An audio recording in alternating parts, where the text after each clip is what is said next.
There is a narrative, much encouraged by intransigent Remainers, that everything is suddenly going swimmingly in the EU. Its member states are said to be booming while the British economy is supposedly stuttering. The often blinkered European political class appears also to believe that, with the election of the centrist President Emmanuel Macron in France, the forces of populism have miraculously receded. Talk of an economic revival in the EU, needless to say, is somewhat exaggerated. There has only been flickering evidence of growth in France and Italy, and it may soon be extinguished by a rising and overvalued euro which makes their exports increasingly uncompetitive. But even more misguided is the notion that populism is extinct. The factors which helped feed it, uncontrolled immigration from outside Europe, and the justified fear of terrorism that accompanies it, remain strong. Just listen to Fayez Sarraj, head of the government in the failed state of Libya. He has told the Times newspaper that Europe will increasingly be at risk from terrorists posing as migrants unless EU leaders help his country to stem the numbers crossing the Mediterranean.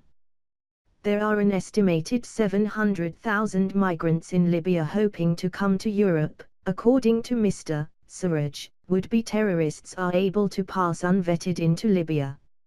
A large proportion then enter Europe, particularly Italy. This year a record 98,000 migrants have already arrived in that country. Don't forget, by the way, that 7 out of 10 of these migrants were recently judged by the United Nations, hardly an anti-immigrant organization, to be economic. In other words, the majority aren't fleeing terror or persecution. To return to the Libyan leader. This is what he says. When migrants reach Europe, they will move freely. If, God forbid, there are terrorist elements among the migrants, a result of any incident will affect all of the EU. His comments follow last week's outrages in Spain, which left 15 people dead. A Moroccan-led cell is thought to have been responsible. 6 of the 12 terrorists involved in the attacks are believed to have come from Morocco. This year has seen an increasing stream of migrants crossing the Strait of Gibraltar between Morocco and Spain, which at its narrowest point is less than 10 miles wide. In a single week in June, more than 1,000 migrants arrived illegally on the Andalusian coast.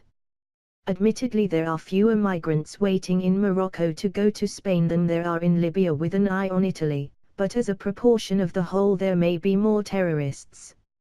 Up to 1,000 jihadists are thought to have been smuggled back to Morocco and Tunisia from the battlefields of Islamic State's crumbling caliphate, of whom some 300 are said to be kicking their heels in Morocco.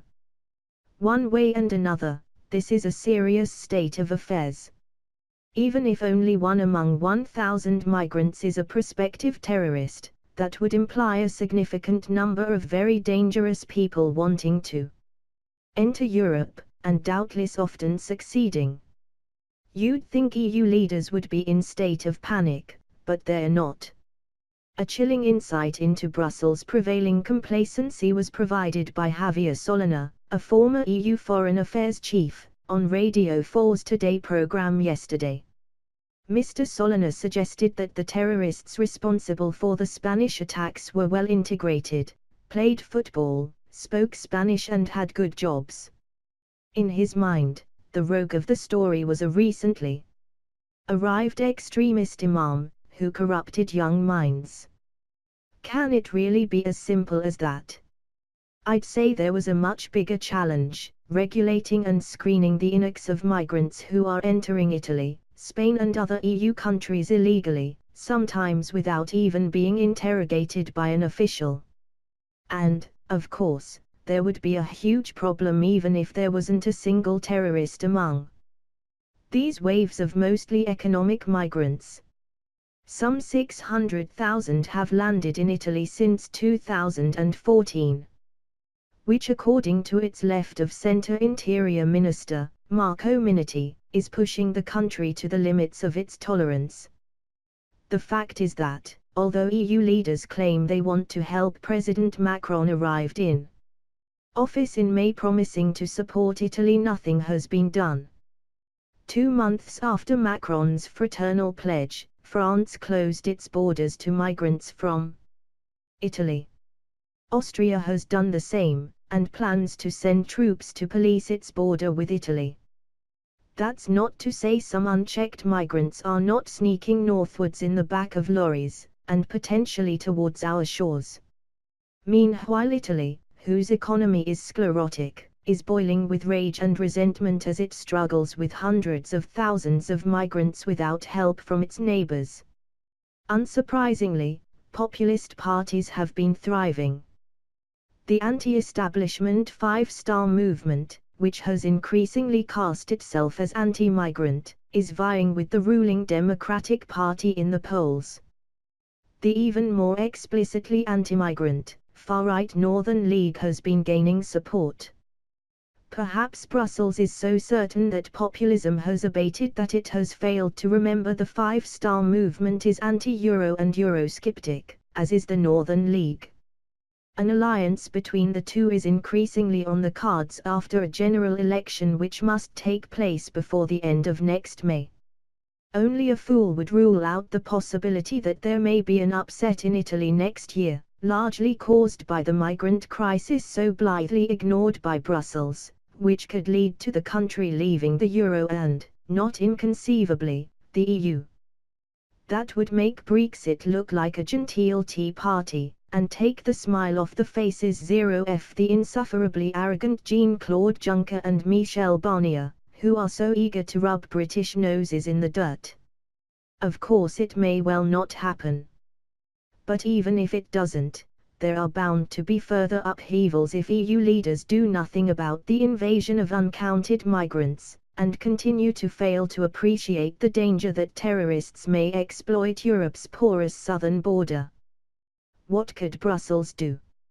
For one thing, it could lend its weight to the setting up of camps in Libya, where the claims of migrants would be carefully processed. Libya's leader is even asking for European help in building an electric fence along his country's southern border. My bet is the EU will do very little. The main reason is that the unelected Commission is so very far removed from people's experience of uncontrolled immigration, and doesn't really care, as its failure to assist Italy eloquently shows.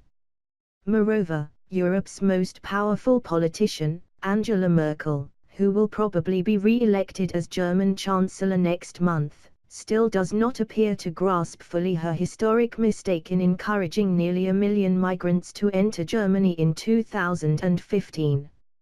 I'm not going to predict the disintegration of the EU. That would be silly and rash. But it seems to me that an institution championed by a political class with such a tin ear for the fears and experiences of ordinary people is unlikely to last forever. Europe is in denial about uncontrolled immigration and the associated risks of terrorism. Which is another reason for blessing our good fortune that, in less than 2 years, we will be taking back control of our own borders.